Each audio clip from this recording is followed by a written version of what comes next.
I am deeply thankful to each of you for taking the time to engage with my journey. Your willingness to listen fills me with gratitude, and I sincerely hope my story resonates, offering solace or guidance to anyone grappling with similar trials.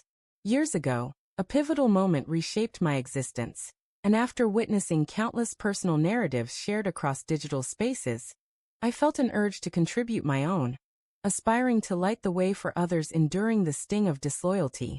For nearly 20 years, my former partner and I built a life together before our roads parted. Prior to our union, I devoted myself to firefighting, a calling I embraced at 17 with a parental waiver, carrying forward a legacy as a fourth-generation firefighter.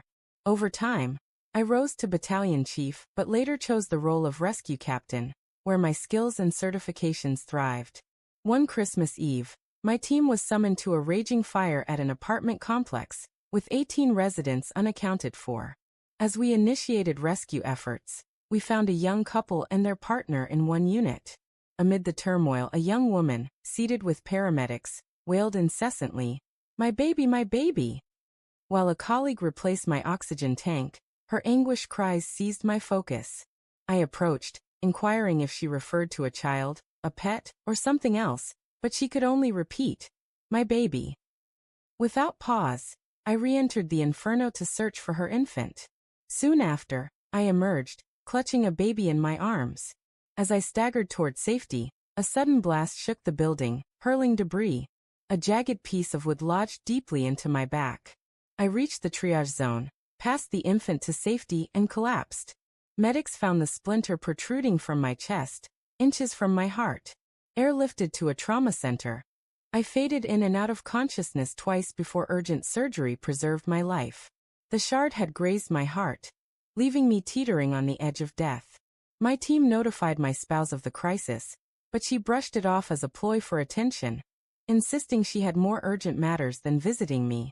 The hospital held me for a month, stabilizing me before I returned to our remote home, 60 miles from the nearest major medical facility. Upon release, I begged my wife to drive me home, but she declined, claiming she was too busy. A fellow firefighter graciously stepped in, ensuring I wasn't alone. When we arrived, we spotted her minivan in the driveway and searched the house for her. Opening our bedroom door, my legs gave way at the sight. My crewmate steadied me, asking if I was okay. Inside, my wife was entwined with 3 men, one beneath her, another behind, and a third at her lips. The scene stunned me, especially since she had always refused such intimacy with me, citing unease or fear of injury. My friend swiftly guided me out, then returned to collect my clothes. He drove me to another colleague's home, where we grappled with the shattering discovery. Later, he confided that he had recorded the scene on his phone without their knowledge, capturing their unapologetic continuation. Within days, bolstered by my friend's support, I hired a lawyer and initiated divorce proceedings. Fortunately, our children were adults, sparing them the pain of a custody dispute. In court, I discovered my wife had shared her inheritance with nearly everyone in our circle except me.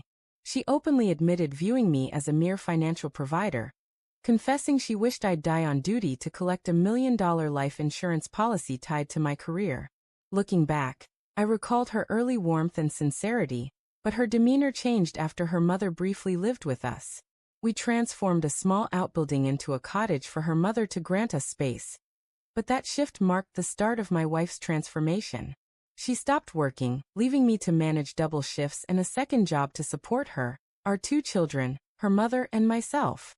My exhausting schedule, 48 hours on, 24 off, instead of the usual 24 on, 48 off, blinded me to her infidelity's red flags. After the betrayal, we sold our home, split our shared assets, and divided the proceeds.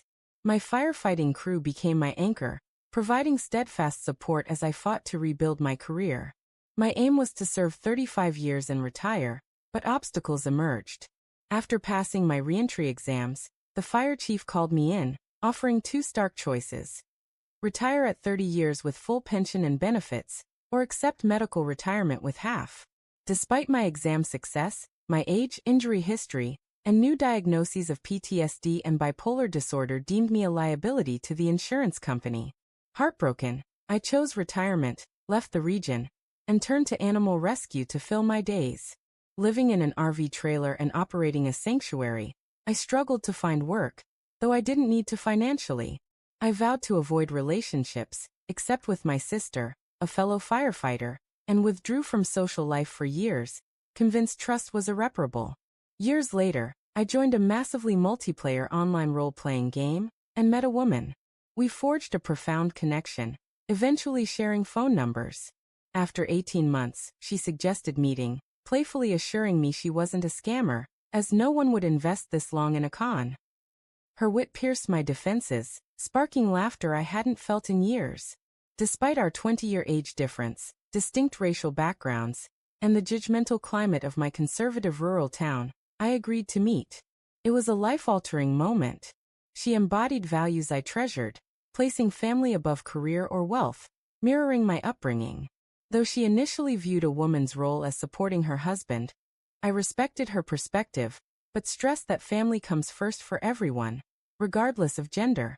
Ironically, having lost my father in the Vietnam War, I found myself married to a Vietnamese woman, expecting our first child in November 2021. The betrayal I endured was agonizing, perhaps the darkest chapter of my life. To those facing similar heartache, know that it's not the end. Not everyone is the same, and healing is within reach.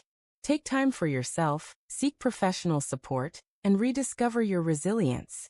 Something brighter lies ahead, and your strength will guide you forward. Never contemplate giving up. Your ability to forge a better life resides within you. I am immensely grateful to you, my audience, for embracing my story with open hearts. Your support fuels my hope that these words might uplift or inspire someone in need.